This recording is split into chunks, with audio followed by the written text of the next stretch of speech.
जय श्री राधे। भक्तों,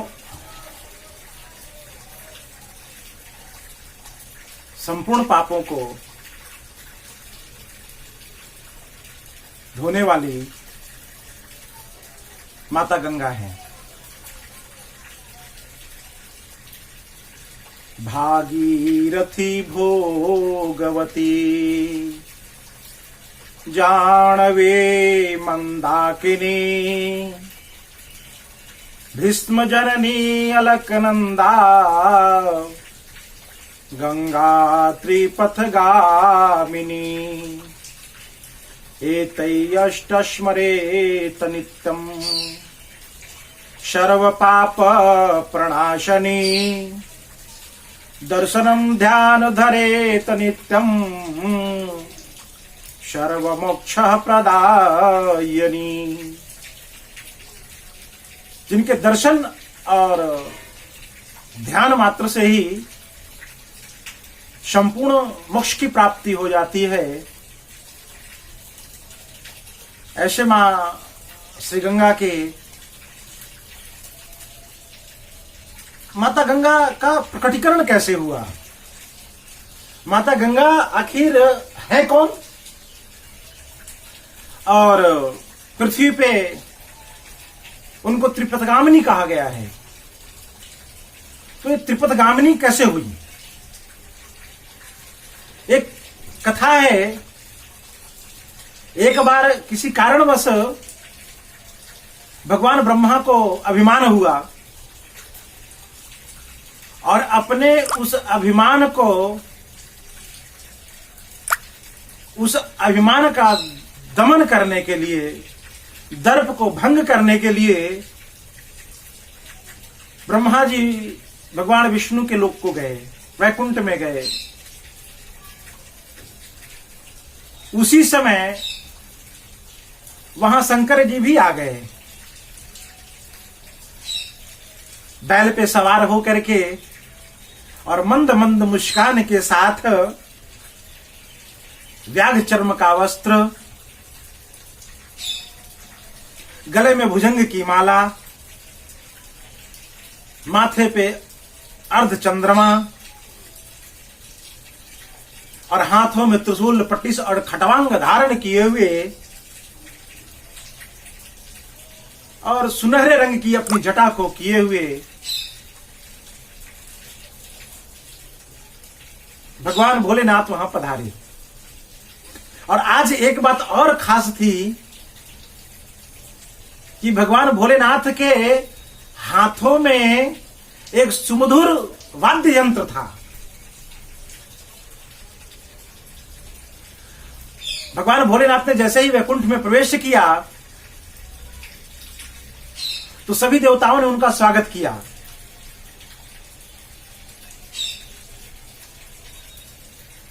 अभिवादन अभिनंदन होने के पश्चात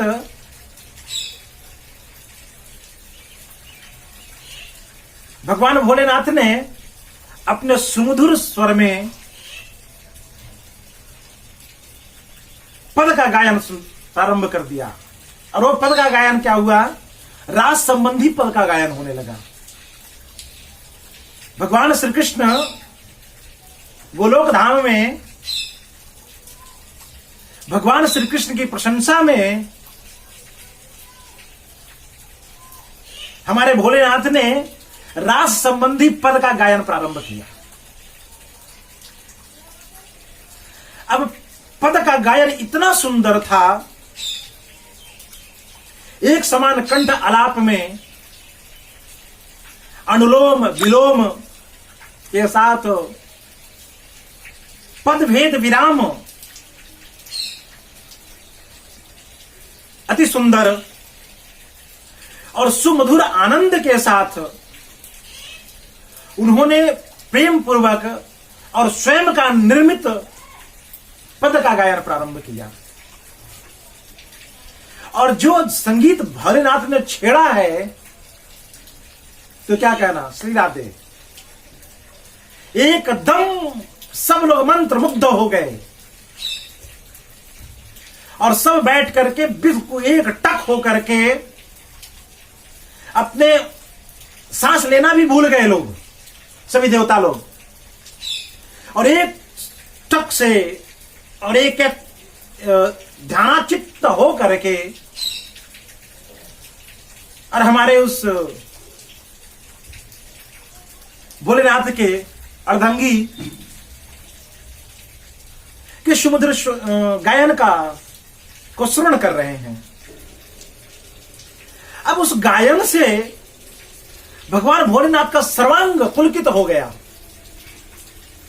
उनके रोम रोम में जो है सो से गायन का सुमधुर स्वर निकलने लगा। अर्थात सिर्फ भगवान भोलेनाथ का मुख ही नहीं गा रहा था, और उनके जो वाद्य यंत्र थे उसमें सिर्फ उनके हाथ ही नहीं चल रहे थे, मानो संपूर्ण शरीर बिल्कुल उसी राग में रंग गया। अब इससे क्या हुआ कि उनके उस सुंदर गायन को सुन करके और संपूर्ण देववासी मूर्छित हो गए, अर्थात अपनी सुध बुध खो बैठे। और जो मुनि वृंद लोग बैठे थे, समस्त ब्रह्मा विष्णु उनके पार्षदगण सब लोग बिल्कुल, और भगवान शिव स्वयं फिर रुद्र रूप हो गए, अर्थात वो जल रूप हो गए। और उनके इस सुमधुर गायन से और सब लोगों ने जब अपनी सुध बुध खोई है तो संपूर्ण वैकुंठ मानो जल से भर गया है। मानो क्या, बिल्कुल भर ही गया है। जल से संपूर्ण वैकुंठ भर गया है।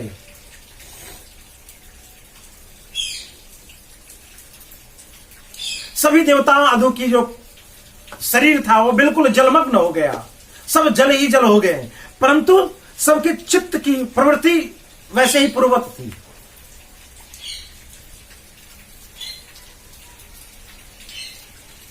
सब लोग अपने भाव में तो थे, परंतु शरीर जल रूप में हो गया। अब जब ऐसी स्थिति भगवान विष्णु ने देखी है, हमारे नारायण ने देखा कि सबका तो सब जलमग्न हो गए, तो भगवान नारायण जाकर के फिर से उन मूर्तियों में, उन देवताओं में उनके शरीर की रचना की, और सबका जैसा वस्त्र था वैसा वस्त्र धारण करवाया। सब जो जैसे अस्त्र शस्त्र जिनके पास थे, जिनका श्रृंगार जैसा था, पूर्ववत भगवान विष्णु ने, हमारे श्री हरि ने पूर्ववत उन सभी देवताओं को किया। और उनके स्वभाव मण सब कुछ पूर्ववत बना दिया।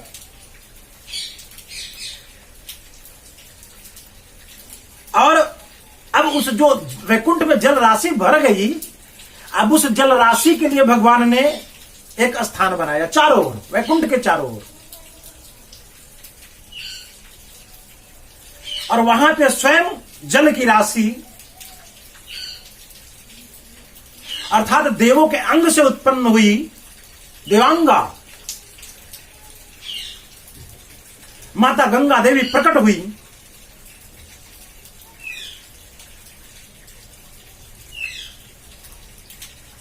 और प्रकट होकर के उस जल राशि में विलुप्त हो गई, विलीन हो गई। गायन्ते देवस्य तस्य अंग धारयति इति गंगा,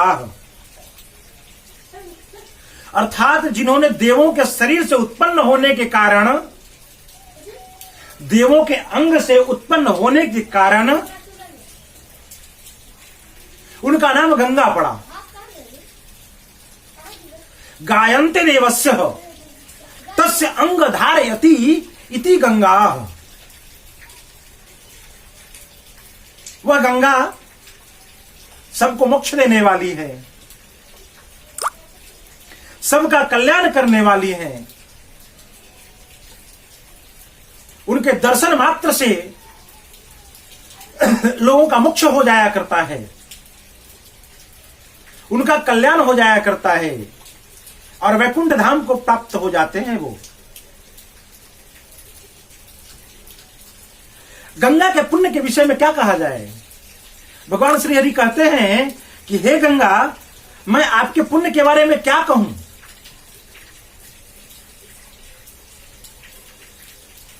आप कितनी पुण्यप्रद हैं। पृथ्वी पे समस्त तीर्थों में अगर सबसे बड़ा तीर्थ माना जाता है तो पुष्कर को, लेकिन आप पुष्कर तीर्थ भी आपके पुण्य की 16वीं कला के समान भी नहीं है। उन गंगा देवी का इतना महत्व है। इसलिए गंगा पृथ्वी पे संपूर्ण मोक्ष को प्रदान करने वाली है।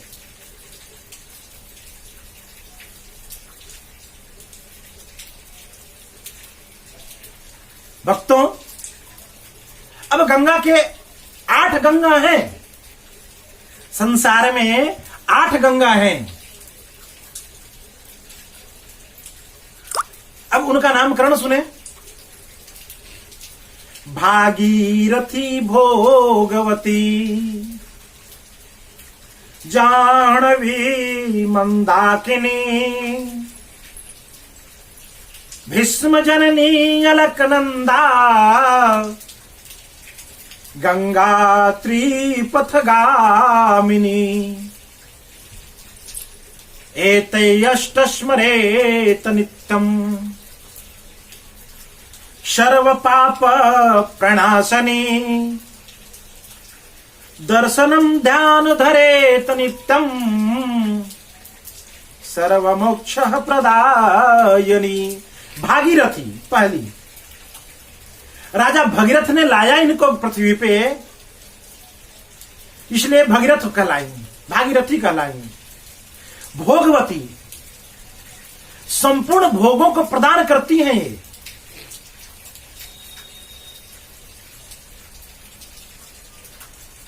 इसलिए इनका नाम भोगवती हो गया। भागीरथी, भोगवती, जाह्नवी, मंदाकिनी। जाह्नवी, जानू ऋषि ने इनको पी लिया और पीने के पश्चात अपने जाणु अर्थात जानू, है ना, अर्थात जंघा से निकाला है, इसलिए जाह्नवी कहलाई। मंदाकिनी, पृथ्वी में स्वर्ग में इनकी जो धारा है वो मंदाकिनी के नाम से जानी जाती है। स्वर्ग की जो धारा इनकी है गंगा की, जो स्वर्ग में बहती है गंगा, उनका नाम है मंदाकिनी। भागीरथी, भोगवती, जाह्नवी, मंदाकिनी। भीष्म जननी,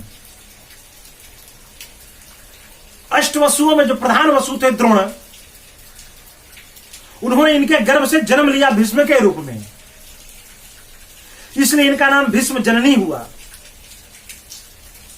अलकनंदा, जो स्वर्ग के रास्ते से हिमालय से होती हुई जो गंगा निकलती है, अलकती हुई अर्थात किलकारी मारती हुई, चहकती हुई, इठलाती हुई, इसलिए इनका नाम अलकनंदा हुआ। जाह्नवी, मंदाकिनी, भीष्म जननी, अलकनंदा। और गंगा का तो मैंने बता ही दिया, देवों के अंग से उत्पन्न हुई है, इसलिए इनका नाम गंगा हुआ। और एक ही साथ इनकी 3 धाराएं हैं। ये पाताल में भी बहती हैं, पृथ्वी पर भी बहती हैं और स्वर्ग में भी बहती हैं, अर्थात तीनों पथ पे एक साथ चलती हैं ये, इसलिए इनका नाम त्रिपथगामिनी हुआ।